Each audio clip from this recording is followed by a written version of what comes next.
Olá, meus queridos do nono ano, como vão vocês? Vamos dar início a mais uma aula, né? Aí do capítulo 9, sobre o populismo no Brasil. Eu gostaria que vocês acompanhassem aí a partir da página 241 a 248, certo? Então, após a era Vargas, né?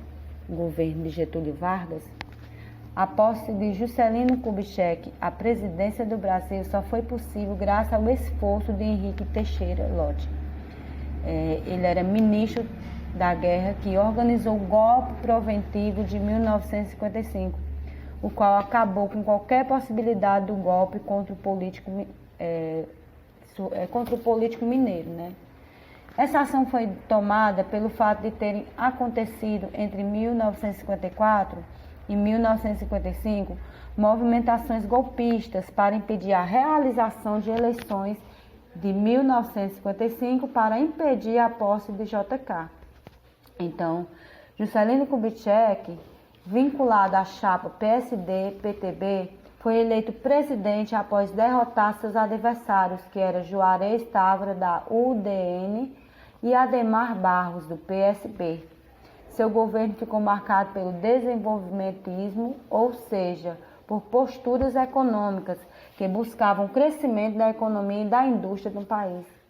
E para alcançar esse desenvolvimento foi criado o plano de metas, que estipulava investimentos em áreas cruciais do país, como energia e transporte.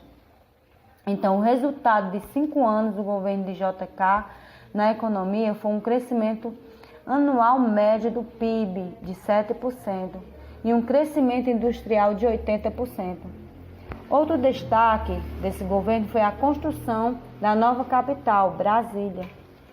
A obra aconteceu em tempo recorde e envolveu um montante gigantesco de dinheiro.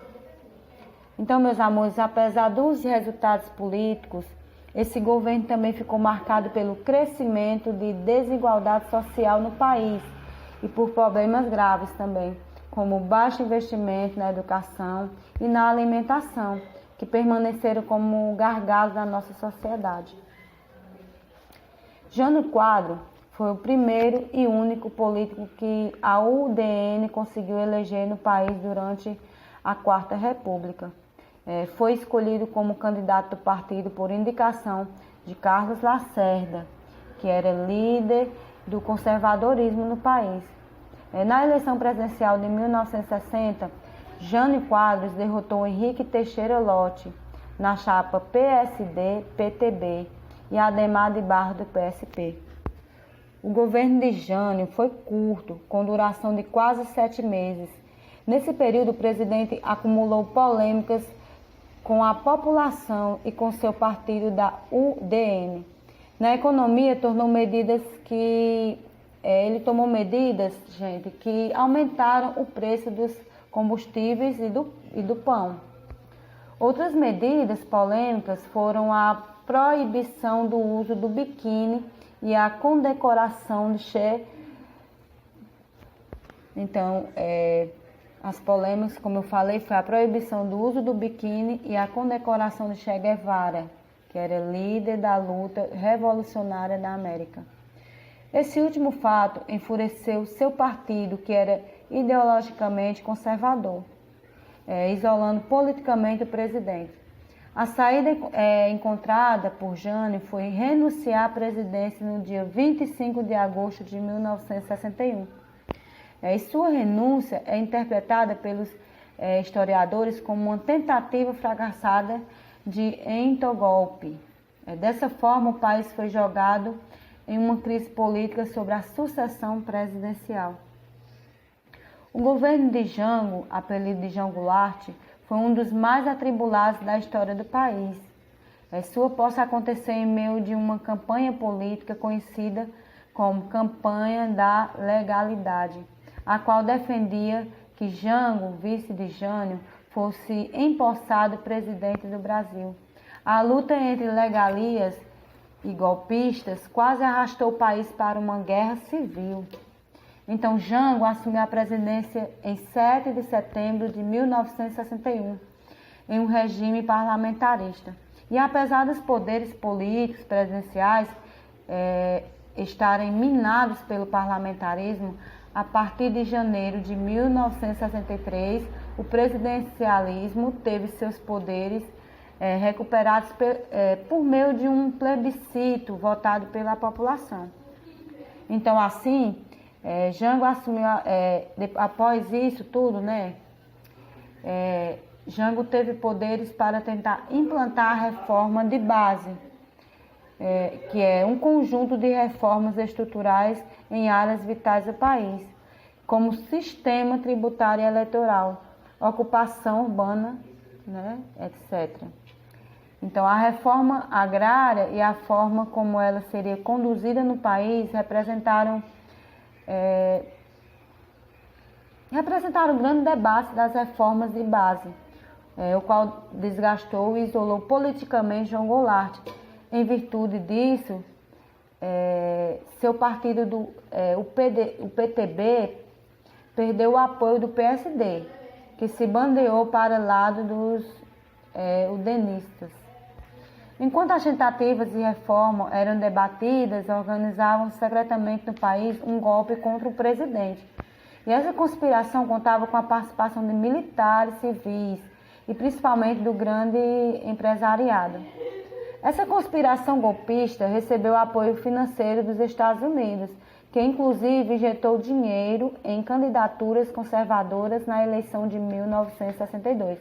Então formaram-se dois grupos que passaram a organizar o golpe e a difundir o discurso para desestruturar a base do governo com a população.